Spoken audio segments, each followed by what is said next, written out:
agricultural show in Wales. We're delighted to be here for the next few days with a big Wildlife Trust presence here, mingling with delegates at the Royal Welsh Show.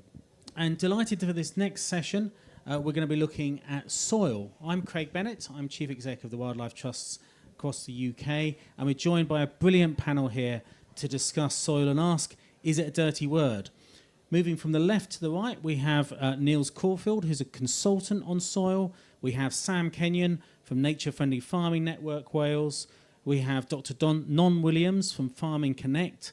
We have Andrew Tuddenham from the Soil Association, and we have Professor Bridget Emmett from the UK Centre for Ecology and Hydrology. I'm going to come to each of the panellists now and ask them just to say a few words about soil and its importance and what they think are the key issues of the debate around soil at the moment. And then we're going to sort of open it up into broader questions. I've got a few questions to put to the panel, have a bit of a conversation, and then out to the audience for questions as well. So hope you enjoy the session.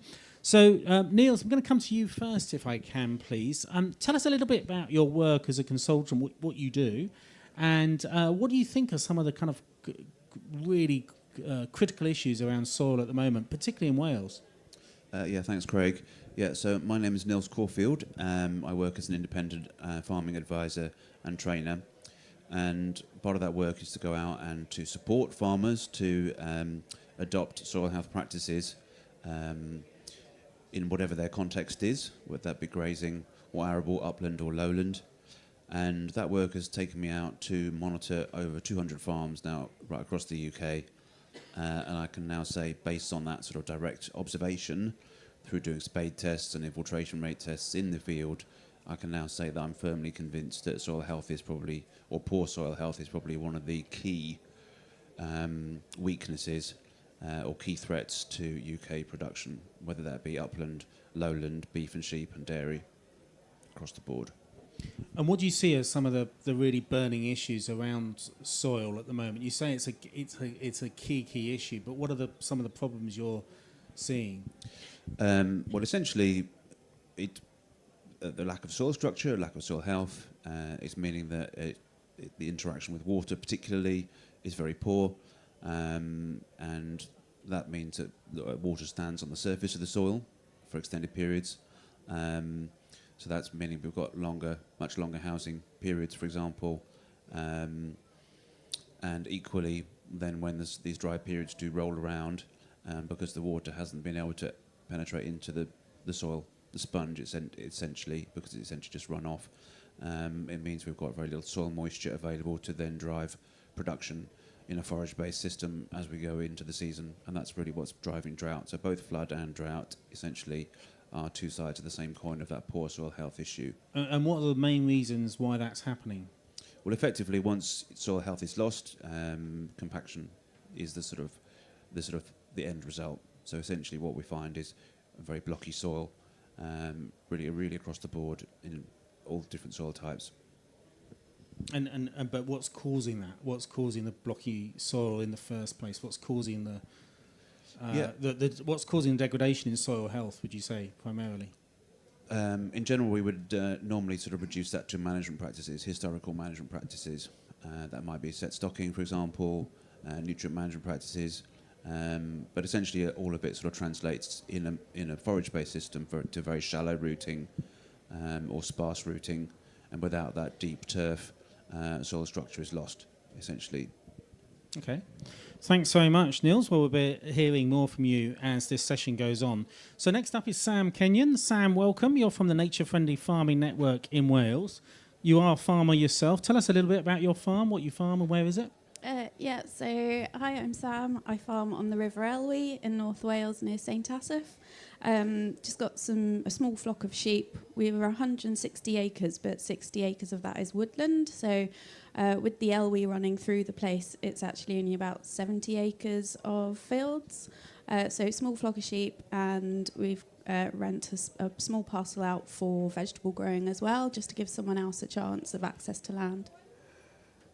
Great, thank you, Sam. So tell us, what's the Nature Friendly Farming Network for Wales? Tell us a little bit, first of all, about that organisation, that grouping, Yeah, so Nature Friendly Farming Network is an organisation made up of farmers across the whole UK. So we've got 10 farmers on each steering group for each country, so Northern Ireland, Scotland, Wales and England. And while some of the staff are then lobbying government, they're actually steered by what us on the farms and on the land want to see or need to see happen on our farms and across the landscape.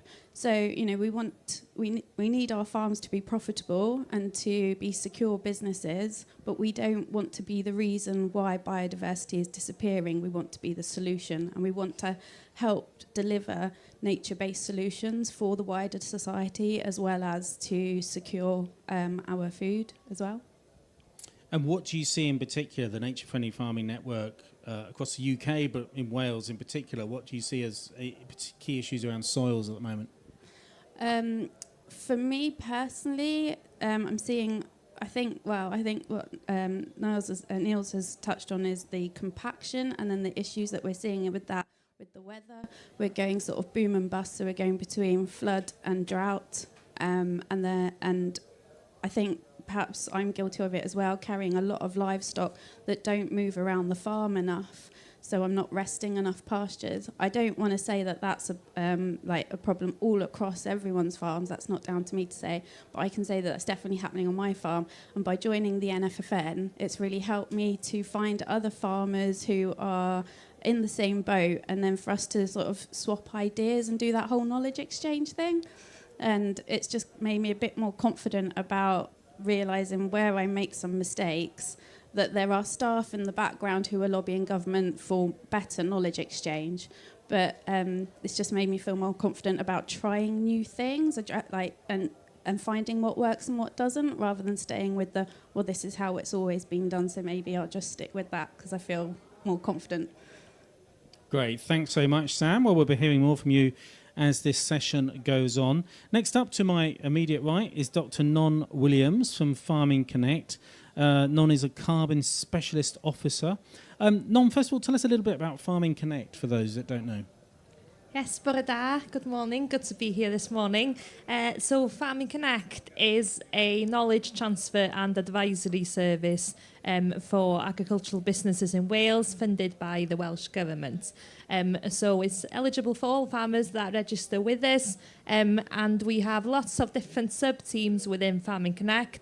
So I sit within Farming Connect's technical team, and we work directly at the moment within our network with about 220 farms, running over 90 projects, of which quite a few of them is relating back to soil health, either directly or indirectly.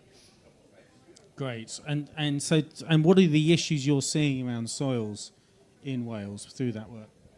Yeah, so I think we have just under 20 projects which are directly looking at soil health. So one important point to make is all of these projects are farmer-led. So we work with the farmer to try and tackle any challenges or issues they feel they have on their farms. Niels and Sam have touched upon some of the issues that we see that relate to factors deriving from management practices, but also, as Sam relayed there, obviously changes in climate that we've had in recent years has really impacted how our farmers are managing their soils and their land. So we're trying to put a positive spin on it, that we are seeing farmers coming to us wanting to do projects and wanting to tackle the issues they see on their farm. One point to make with soil, of course, is that seeing changes and positive changes is a slow process. So we're working with those farmers to try and improve the knowledge and the management of the land, and also to transfer that information to the industry wider across Wales. Okay, great. Thank you very much, Non. So moving on now to Andrew Tuddenham, who's with Soil Association Cymru. Andrew, people will be, I'm sure, very familiar with the Soil Association, but maybe just give a bit of an introduction if they're not. Thanks, Craig. Well, actually, not many people are. And so Soil Association, it's at its heart is a charity. We were set up by Lady Eve Balfour, who was one of the earliest organic pioneers in the 20th century. And she actually cut her teeth with farming near Newport, in Monmouthshire, as it was at the time. and then developed the charity, the Soil Association, which was really the answer, the counter to what was becoming an increasingly chemical approach to farming, so farming with more inputs. What she was doing was pioneering the way of using soil health to provide all the nutrition that the farm needs, and to focus the farming system entirely on soils, hence Soil Association. We might be more well known for our trading arm, Soil Association Certification, which is one of the organic control bodies, which certifies in Wales about a third of the organic farms in Wales.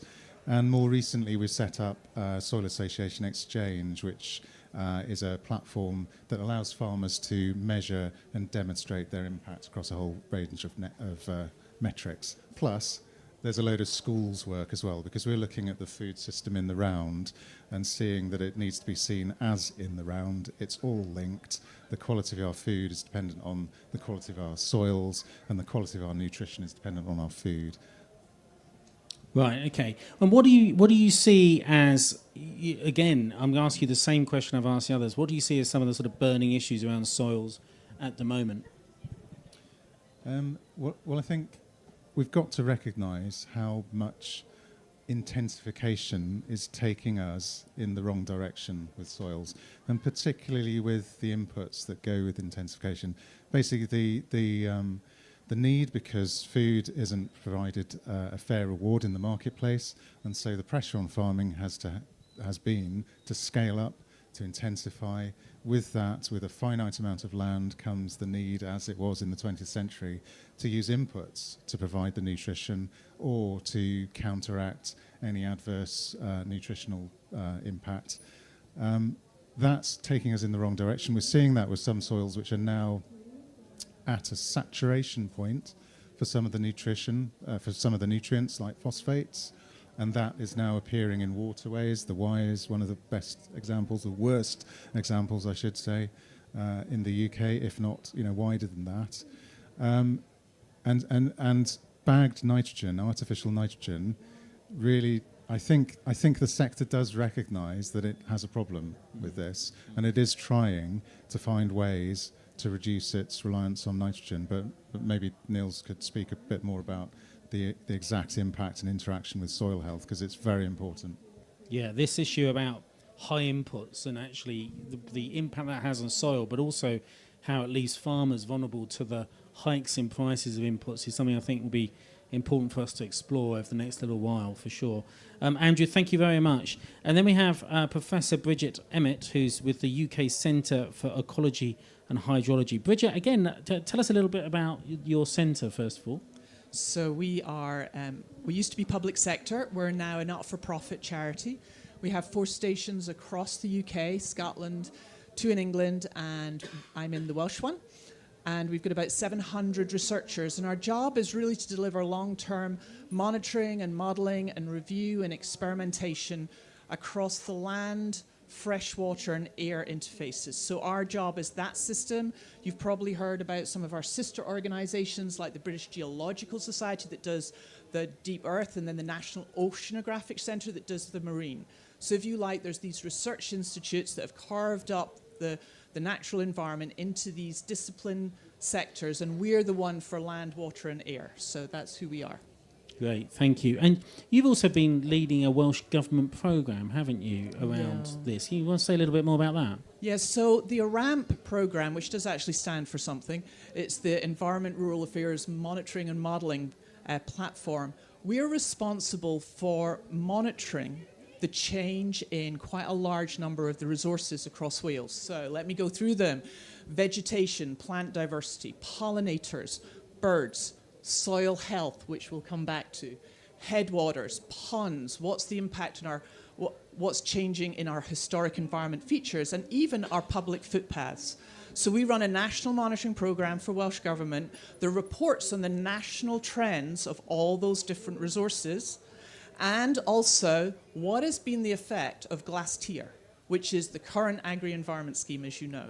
So we've just delivered the report into Welsh Government for our findings since we last reported in 2016. So watch this space. I can't tell you what the results are, teaser right there. But anyway, our job is to try and provide the evidence of how what all the farmers do stack up at a national scale.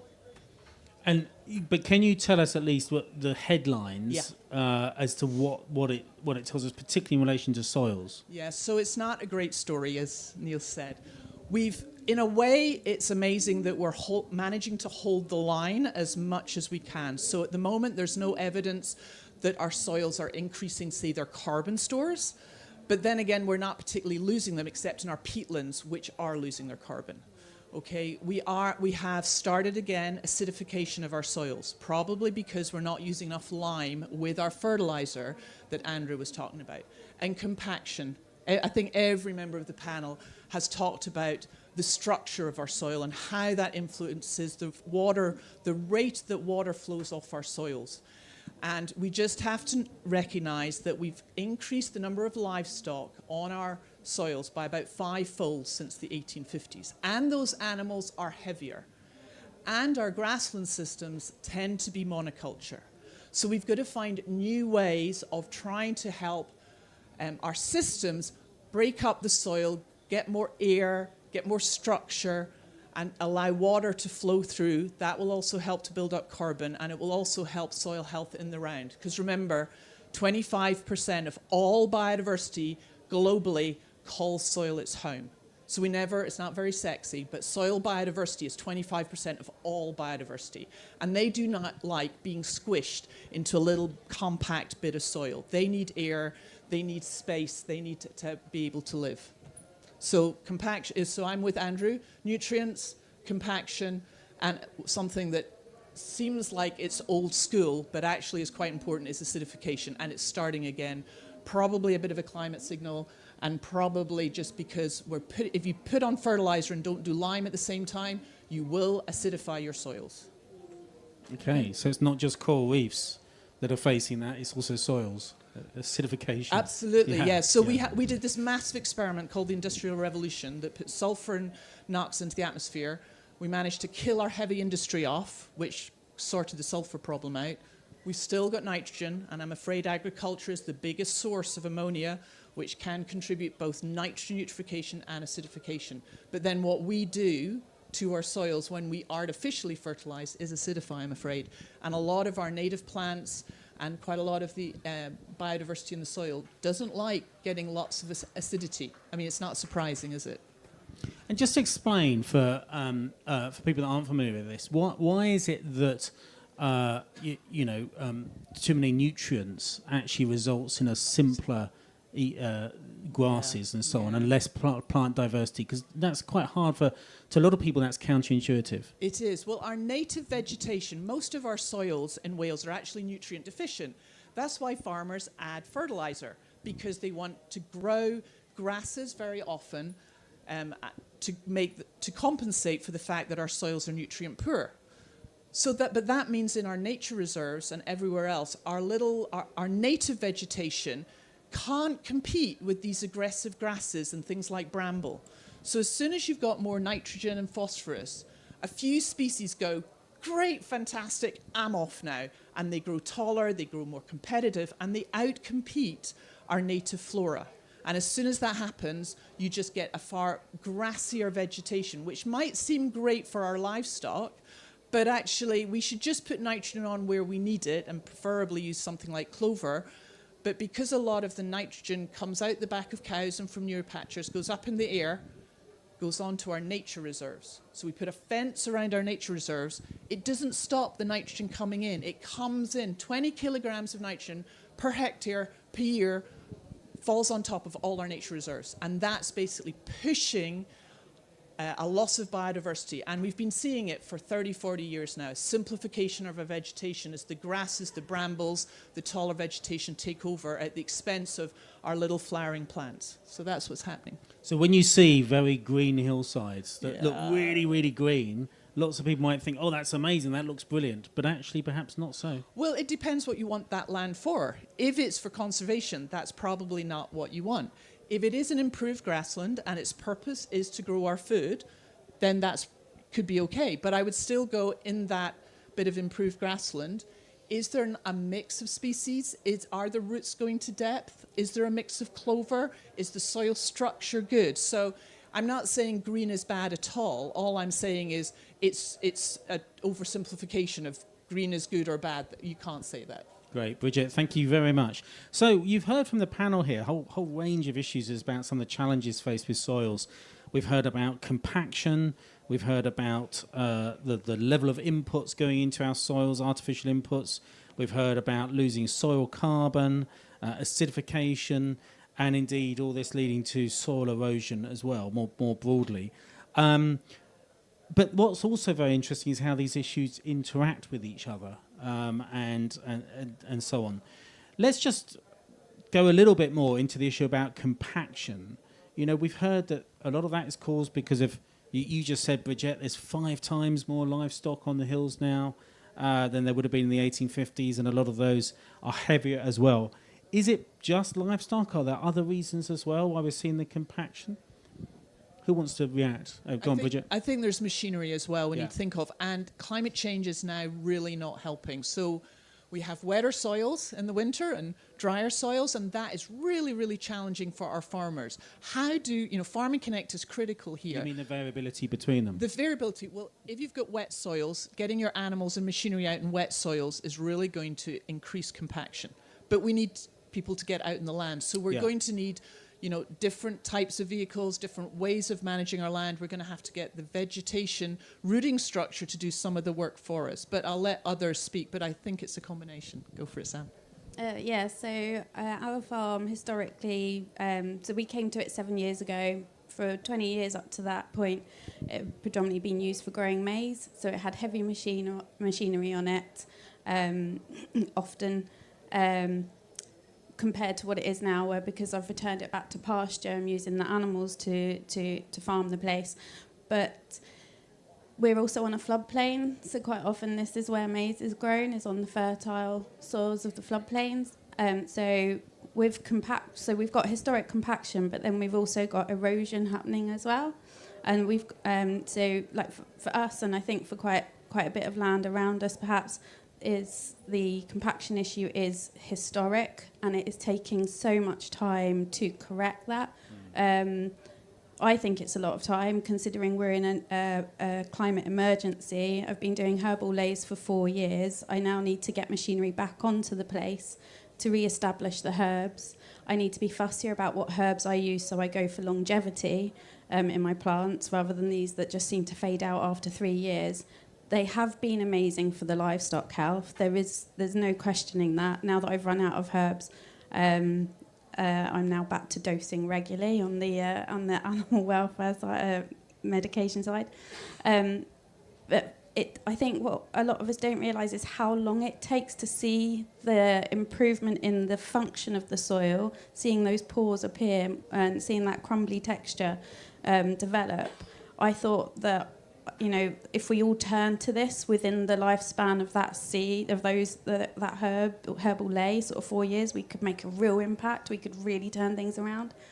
But it's not the case. It's going to take a long time, and I don't think that message gets across sometimes. So there's a real legacy, like on your farm, from the compaction that came from vehicles, basically machinery moving across it to grow maize before your time, essentially. But also the amount of weight that comes with flood water during winter. Okay, right. Yeah, because if we... I probably didn't make that clear. It's got the weight of the water in a flood over winter. Right. And then in spring, it's got the weight of machinery. And in autumn, it's got the weight of machinery.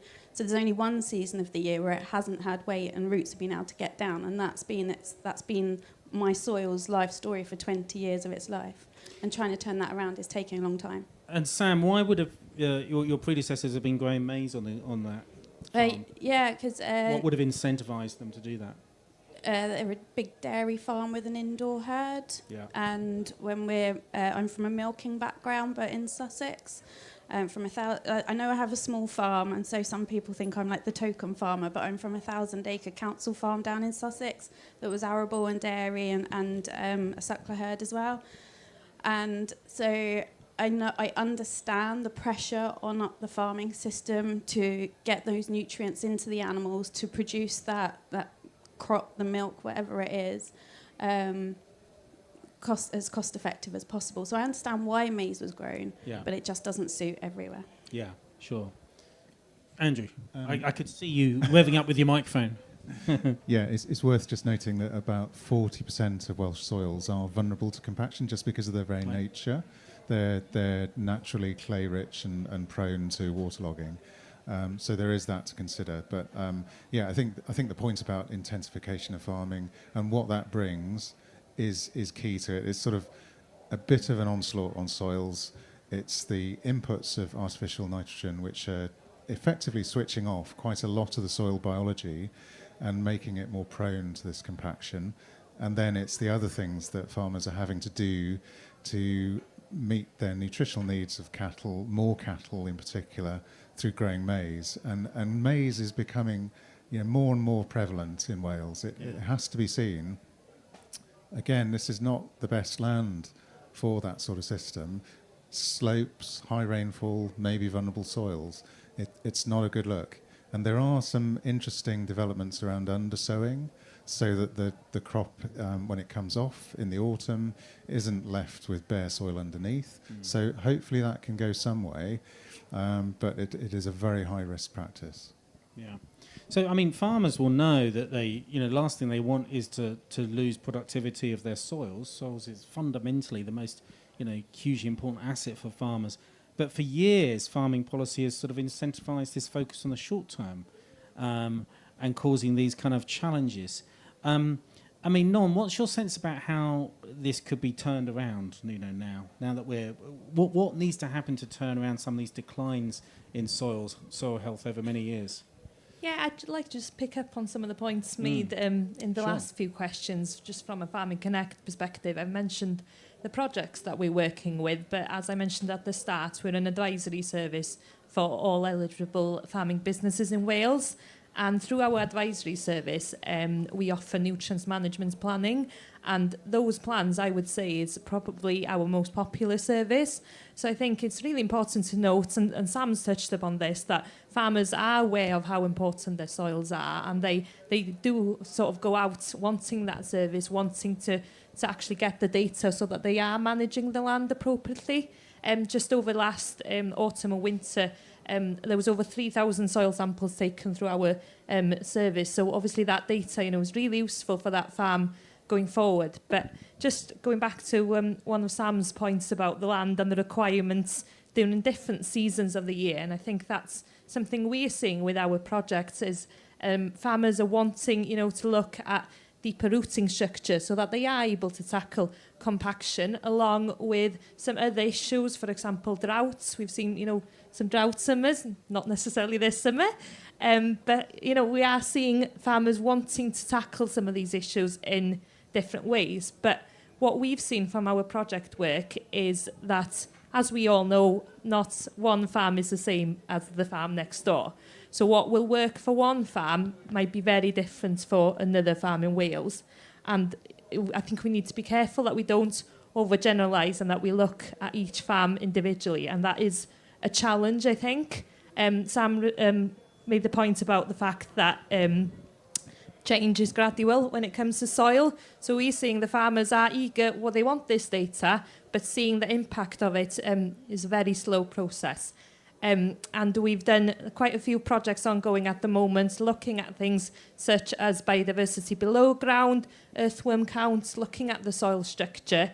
And you have very different situations in the same area of land, different times of the year. So there's a lot of things, a lot of factors contributing here. And it's how we manage that on an individual farm basis to get to where we want to be. Great. Niels, we've been talking here a lot about this problem of compaction in particular. What's the sort of advice you give farmers when they're faced with soil compaction? How do you kind of try and reverse that? What are the best processes to do that?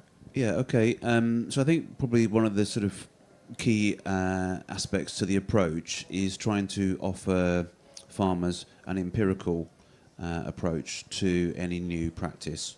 I mean, essentially, we're sort of offering a selection of novel practices which will have varying appropriateness to different soil types, as well as different times of the year, for example. So the thinking is really to try and offer them some tools that they can use to be able to evidence success of any particular intervention. And they can use those same tools to baseline as well, so to essentially identify where they're at already.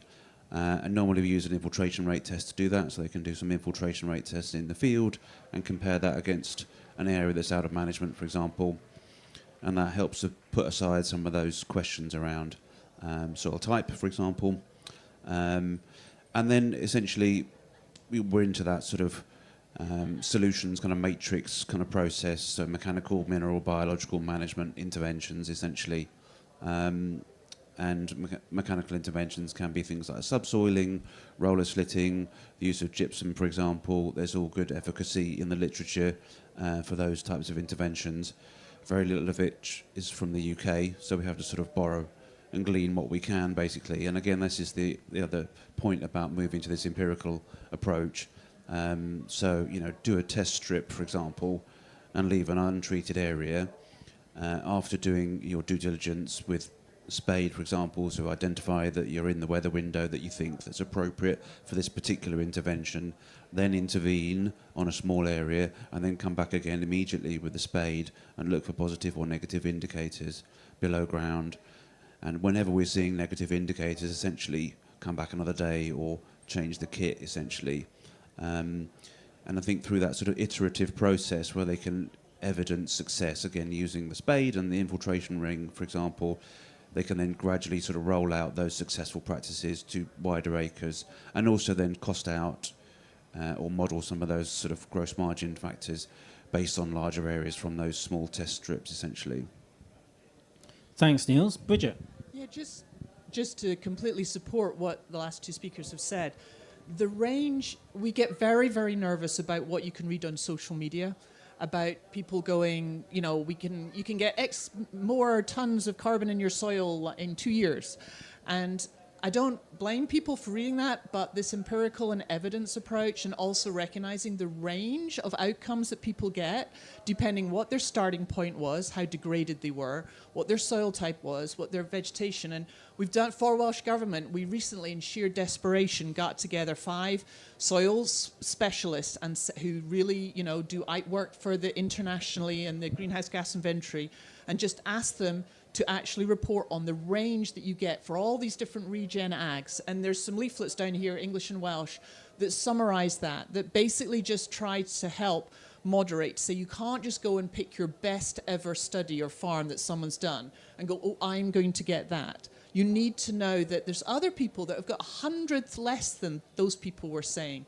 So I strongly advise, it's available on our website, to come and look at this, because this is, as environmental scientists, we're exactly, you know, like with Niels, trying to help people really try and get proper evidence and not send, it's the kind of wild west out there, particularly with respect to carbon, frankly, and we need to manage expectations, because it's just going to really annoy people if they go, well, I was told I would get this and I'm not getting it now. So please do pick up a leaflet and just see the sheer range in values you'll get from herbal lays or fertilizer management or biochar or all these things that people keep selling to you. Please come and just find out what the current evidence and range in evidence is at the moment. Thank you.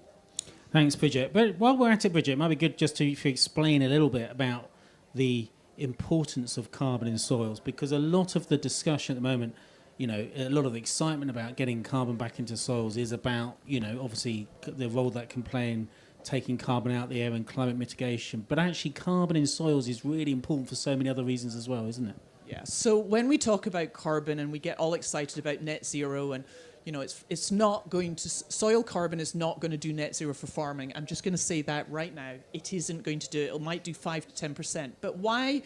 But that shouldn't bother us. Getting carbon into your soil is good because it's basically organic matter. So organic matter and carbon, it's the same thing. 50% of all organic matter is carbon. So you kind of, as soon as you talk about carbon, you're talking about organic matter. And what organic matter is basically the fluffiness of soil. That's what gives its pores. That's what gives moisture retention in organic matter. That's where a lot of the nutrients are. So when we talk about carbon in soils, I really want everyone to think, yes, it's contributing a bit to net zero and climate mitigation, but really it's about it means you've got more organic matter in your soils, you're opening it up, that means you've got less compaction, you've got more nutrient cycling, more moisture retention for the droughts. That's why we should want carbon in our soil, is for soil health in the round, with, yes, a bit of it's going to help with respect to net zero. I love that. Organic matter is the fluffiness in the soil. That's a very scientific No, term. I love that phrase. I'm gonna nick that if that's all right. I'm gonna keep using that one. That's great. But that key point that it holds more water in the soil, holds more nutrients, delivers that greater soil structure as well. I think that's often missed in the debate. All really important. And the carbon is what the bugs are using to grow. Why we've got all the biodiversity in the soil? They're not eating minerals.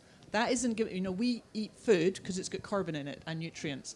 All the bugs and the worms in the soil are eating basically the carbon and the organic matter. So it isn't soil if it's dead and there's no organic matter in it. It's called sand or cement or something like that. Thanks, Andrew.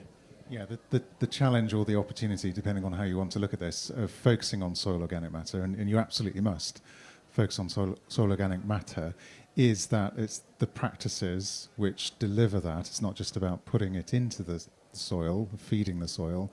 It's about making sure that there's the right rooting depths, there's a diversity of plants, and the inputs aren't going in, which sort of switches off that biology. So with organic farming, which does those things, there's a legal standard around it.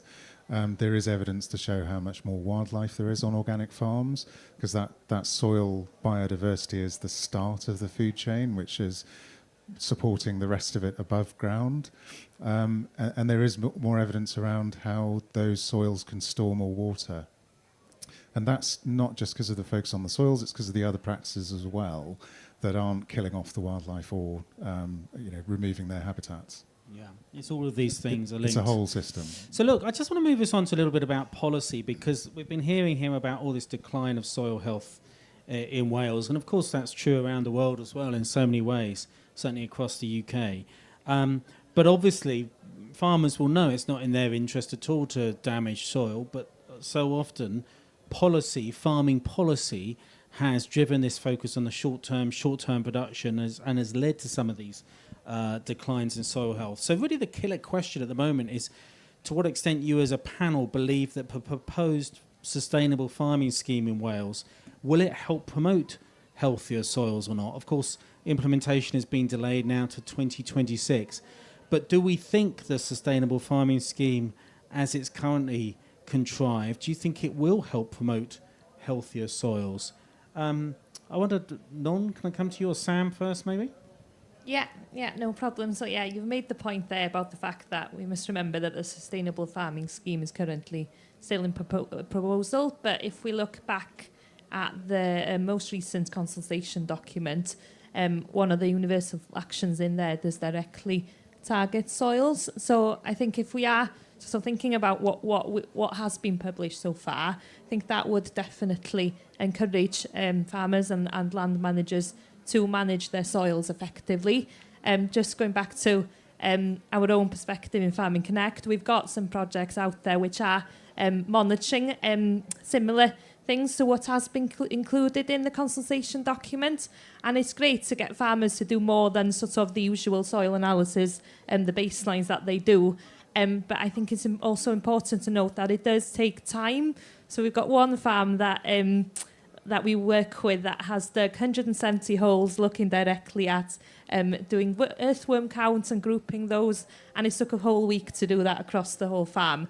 So it is a process, it's a new process, and it's something that will take time. But just go back to the original question, I think the proposals that have been set out would help to encourage better soil health. And I'd just like to pick up, if that's okay, on the points made by Bridget earlier about carbon. We do a lot of work looking at carbon in soils, and just to re-emphasise really, we've got our Welsh Soil Project where we've been working with researchers and universities across the UK to gather evidence and to go out to measure sort of our organic matter in the soils, as well as estimating carbon stocks. So as Bridget mentioned, of course, carbon, very important. We hear a lot about it in net zero terms, but more so also thinking about how these elements interact with one another in the soil. So having that nutrient cycling in the soil and providing farmers with that data, which are baseline data, that will be useful, hopefully, in the future for them. So it's about building that evidence base, concrete evidence that is sort of scientifically based as well, not sort of throwing out a lot of different figures. Great, thank you. So we're in the Wildlife Trust Wales tent here at the Royal Welsh Agricultural Show, and we're talking about soil, and particularly asking the question here whether the proposed sustainable farming scheme in Wales will help promote healthier soils. I'm going to come to the audience in a moment just to see if there's any questions from the audience. But Sam, first of all, what's your response on behalf of Nature Friendly Farming Network in Wales on this key issue? On behalf of the network or myself as a farmer? Well, either. Whatever you feel comfortable doing. Myself as a farmer, I only hope that it helps, that the policy helps drive us towards healthier, better functioning soils. I think the proof will be in the pudding. And with my NFFN hat on, I think it's looking positive. We responded to the consultation, but again, it's one of those things that we won't know till we get there. Until it's playing out in our fields. I think there needs to be a lot more support for regular soil testing. I know on my farm I'd love to see more government-funded help in testing the soils each year. So, because I know what I've done right that year or what I've done wrong, and perhaps other things that have impacted it. So, doing the farming for healthier soils that I've been doing over the last 4 years, I know when I've had good years, I know I've had bad years, and I'm not sure if it's mostly to do with the weather or my practices. So I'd love to see some support that way through the SFS as well. Thank you. Andrew Tuddenham from Soil Association, what's your sense at the moment as to whether the scheme is going to actually help improve soil health in Wales? I think within that question, you've got to think about what is the scheme asking? Is that the right thing? And then what's going to work? Is that going to be taken up? And it's the combination of the two which will see some change in the direction for soils. I think broadly the scheme is trying to focus on a nature-friendly or regenerative approach to farming with nature. It recognises soil health as being key to that. Its proposals are currently around farmers being required to test their soils. Whether that data will be shared in a sort of meaningful way is still being debated, because you've got concerns about data ownership and the value of that data, and where it goes, what's it used for. But the real issue, I think, with soils is to actually have a look at them, and that's where you can start to understand compaction and other things, rooting, number of earthworms. So that's quite an ask. And how you deliver that through a scheme, a photo, as well, I don't know, maybe Niels, again, has got some solutions to how a government would be able to evidence that farms are looking at their soils in that way. It's quite a challenge. It's worth noting, I'm not very familiar with the farming rules for water. Maybe you could say more about this, Craig, but about 3/4 of farms under that requirement, all farms are required to test their soils every 5 years, I believe, and that's looking at the nutrients. And I think only about 3/4 of them are managing to do that. There's about a third aren't. So that's just a sort of, I say just, it's a time commitment of going out and sampling and then getting a lab to do it. It's not the time commitment of actually digging pits and getting to grips with what your soils are showing. So, there's a challenge there. There is, most certainly. Let's see if there's anyone in the audience here wanting to ask a question. Just see, yeah, gentleman here. Just say who you are as well for the. I'm Nigel Pugh from Codcadw, the Woodland Trust in Wales. What's the role of trees in soil condition and soil health? Who wants to take that? Bridget.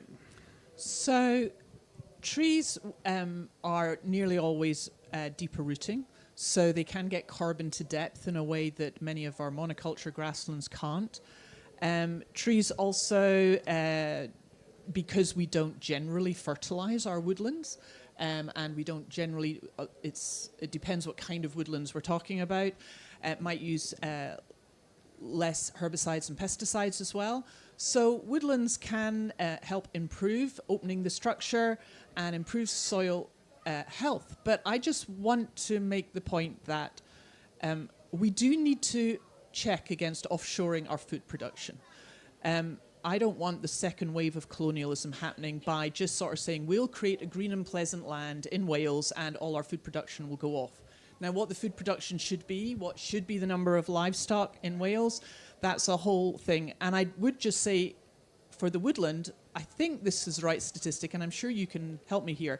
We are the second biggest importer of wood after China. So we're not producing enough wood either. And who's not done an Amazon recently? Okay, all that cardboard, that has to come from somewhere.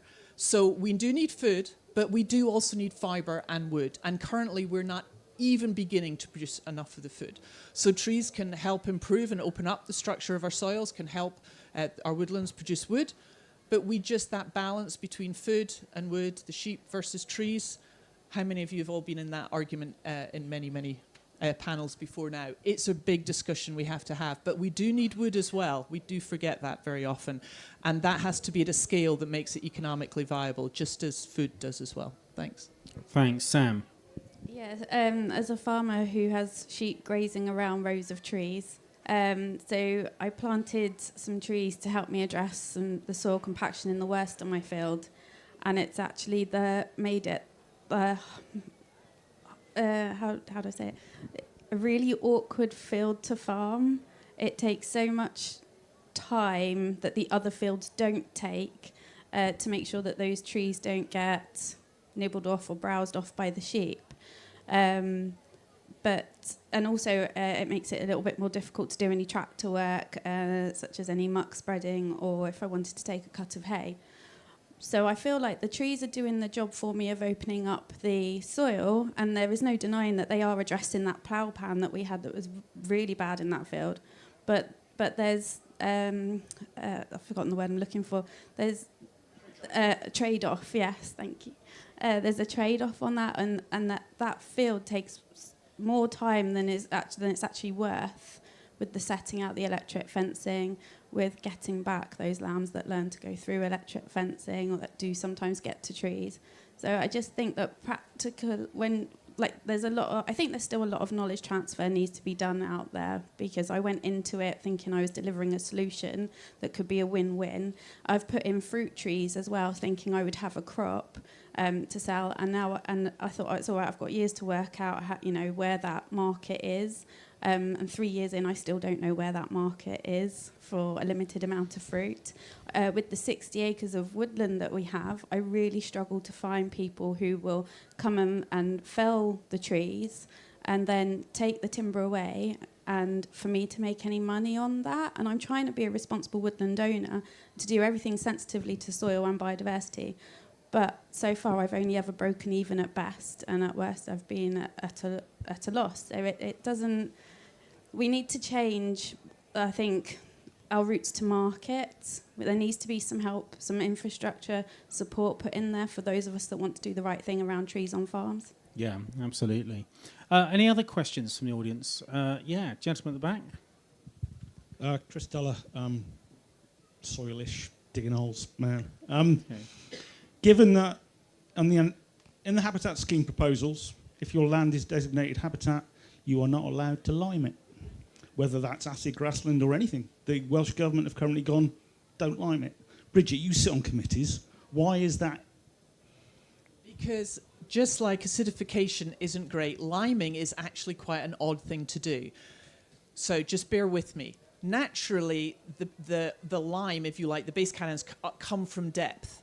They're in the minerals. So when you put liming on top, you're putting basically another product on the surface. And just likewise, that for habitat land, all the native species like a certain amount of acidification. They are naturally loving, most of our native plants. They naturally like kind of acid conditions and nutrient-poor conditions. Now, acid rain caused too much acidification, so we want that back, and we don't want ammonia and eutrophication. If you go and lime that habitat land, you will wipe out just as effectively some of our native plants, because you will encourage plants that should be on calcareous grassland, right? And most of our native we've got a tiny bit of calcareous grassland in Wales, literally a tiny bit. Most of our habitat land is acid-loving, not too acid, and low nutrients. So if you go and lime it, you will absolutely work against the native wildlife that we are trying to encourage back onto that habitat land. And that's why you aren't allowed to lime it. Does that make sense? Yeah. You want to come back?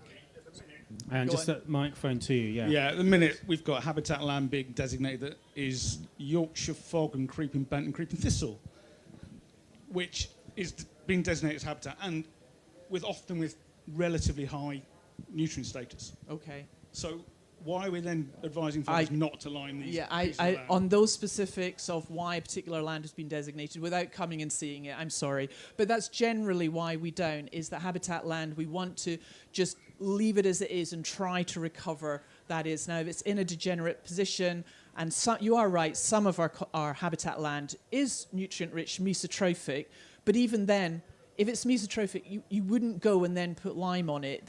You're just putting another pollutant on. Liming is a way of mitigating the acidification effects of fertilizer. We did go and throw lime around in the 80s, and we've now got lime sitting the bottom of our lakes, which is really not good. I mean, it was kind of an emergency measure during acid rain, and we do need it to accompany our fertilization. But I really wouldn't encourage it to go on any of our habitat land. Sorry to not. We're really running out of time now. Let's take one more question, please. Go on. Okay, so I'm a farmer. I'm a member of Nature Farming Network.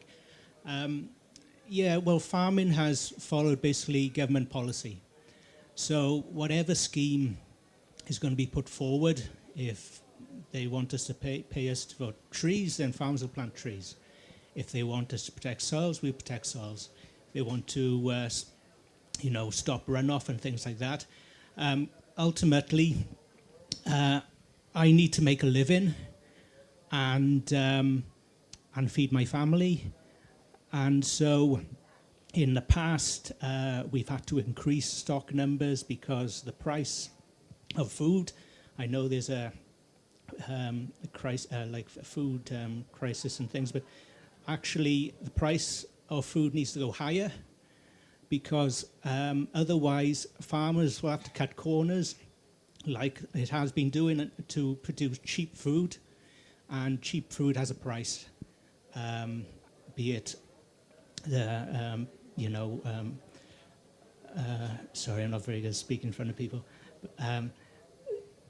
So to a detriment of everything else, soils and habitat and everything else. So if people want habitat and good soils and everything else, the price of food has to go up, I'm afraid. Yeah. Yeah. Or we import it, cheap food from somewhere else in the world. Yeah, right. Well, we're going to have to finish in a moment, so I'm just going to come to the panel to each of you in turn to give a response to that and B, just general kind of final thoughts about this huge issue that we've been talking about this morning. Let me come to you first, Niels. I'll go along the line. I think that I feel kind of optimistic about the future. I don't have a lot of experience with SFS, but I feel that there is a movement now developing within the farming community, and it is a sort of grassroots, no pun intended, movement. And I think that the more that we can sort of speak to our neighbours, engage with farming groups, engage with the network, lobby the trust, for example, and start trying to build that sort of strength and build on that, I think, and we can go places. Great, thank you. Sam from the Nature Friendly Farming Network Wales. I'm glad that there's been a delay with the SFS in that. I hope that it sort of addresses the more how nuanced it is a subject, not just for soil, but the whole policy around farming. And to touch on what the gentleman said over here is I know several people who can't afford food at the moment, the sort of quality of food that they deserve. But I think we all know in the room that supermarkets perhaps make the most on what we sell as farmers and then on what we buy back from them. Selling milk at 35p and buying a litre at £1 something. It's obvious where the profits are going, and I think that might be somewhere where we could help to bring food down if they weren't quite so intent on making so much profit, so more people could afford the food, the quality of food that we deliver, along with all the other benefits for the environment.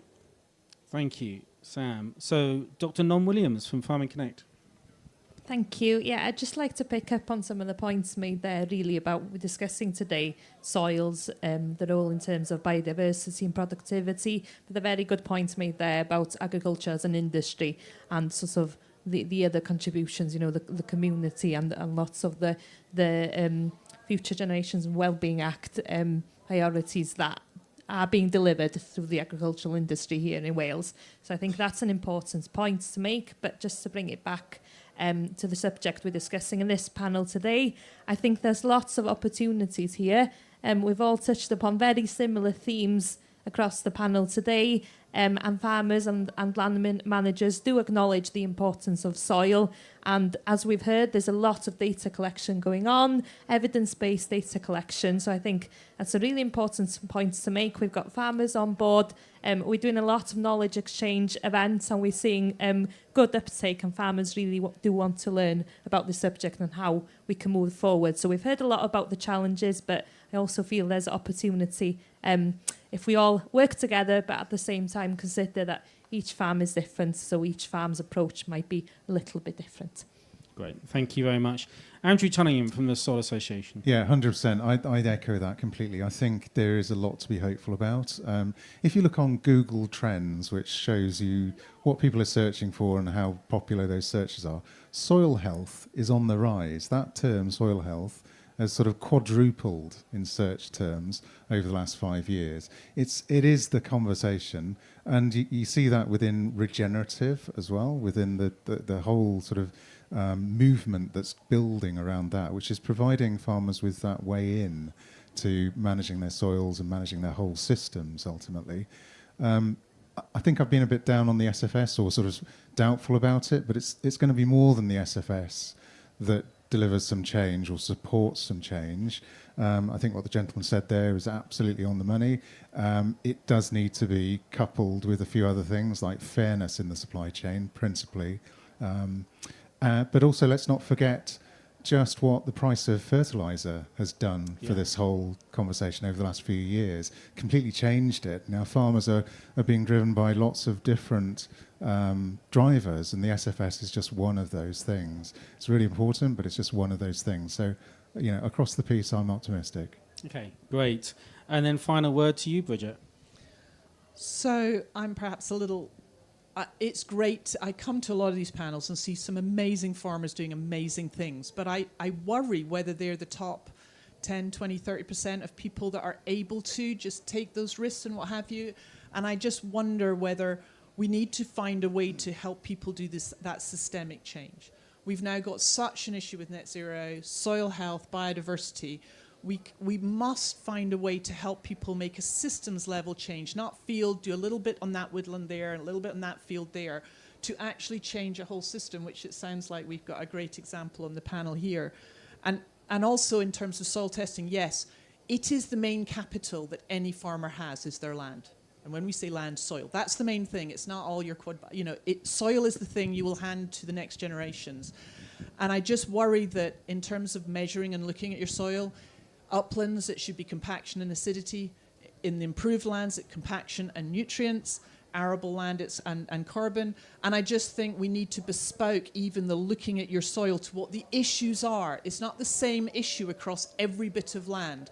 There is not a nutrient problem of phosphorus in the uplands, right? So let's not waste farmers' money or government money measuring it up there, because it's not the problem. Compaction is and acidity is. On our improved grass, definitely NP, compaction and carbon. On an arable, definitely NP. So we just need to be wise, otherwise we will lose all credibility if we ask people to pay and go and spend their precious time measuring things that aren't actually an issue for those bits of land. So it's just, I want people to look at their soil, feel it, touch it, measure it, but let's make sure that's as efficient as possible, because everyone is right up against it. I do understand, and just making a living at the moment. Thank you.